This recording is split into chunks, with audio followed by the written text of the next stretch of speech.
Hillary Clinton's emotional concession speech yesterday was praised as classy and poignant. She joins a select group of politicians who came up short in their quest for the White House. The losses can haunt them for months, even years. Chip Reid is in Washington with a look at how previous candidates have dealt with such stinging defeats. Chip, good morning. Well, good morning. You know, there is a long tradition in America of losing presidential candidates accepting their defeats graciously, but that doesn't mean the rejection is any easier to swallow. It was not the speech Hillary Clinton thought she would give the morning after the election. This loss hurts, but please never stop believing that fighting for what's right is worth it. Clinton failed to bust through the proverbial glass ceiling again, just like in 2008 when she lost the nomination fight to Barack Obama. Although we weren't able to shatter that highest, hardest glass ceiling this time, thanks to you, it's got about 18 million cracks in it. In a lot of ways, these losses are a little death for people. Presidential historian Doris Kearns-Goodwin says losing candidates can be consumed by disappointment and second-guessing. They put their entire reputation on the line for one single night, and all that work may end up with a loss that will be seen in not only this country but around the world. Mitt Romney fully expected to beat President Obama in 2012. I so wish that I had been able to fulfill your hopes to lead the country in a different direction. Days after his loss, he was photographed at a gas station looking disheveled and was roundly ridiculed.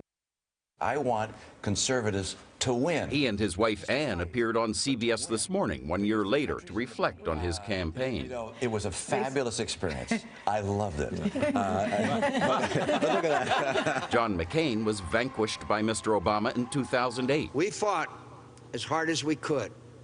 And though we fell short, the failure is mine, not yours. McCain's campaign manager, Rick Davis, says his candidate took the loss in stride because the result was widely expected. I don't think you ever get over losing a presidential campaign. He moved right on. He was a sitting senator, although I'm sure there were days when he looked on the TV screen and saw the president and said, I could do a better job than he can. Clinton now shares a dubious distinction with Al Gore. In 2000, he also won the popular vote, but lost in the Electoral College. As for what I'll do next, I don't know the answer to that one yet. A defeated Gore grew a beard, wrote books, and launched a failed cable network only to sell it for millions, but never ran for public office again. He spoke to Charlie Rose in 2007. I acknowledged earlier I don't think I'm very good at politics, Charlie. Yes, I know. And I think that I mean, I'm willing to bear my responsibility for not being more effective as a communicator.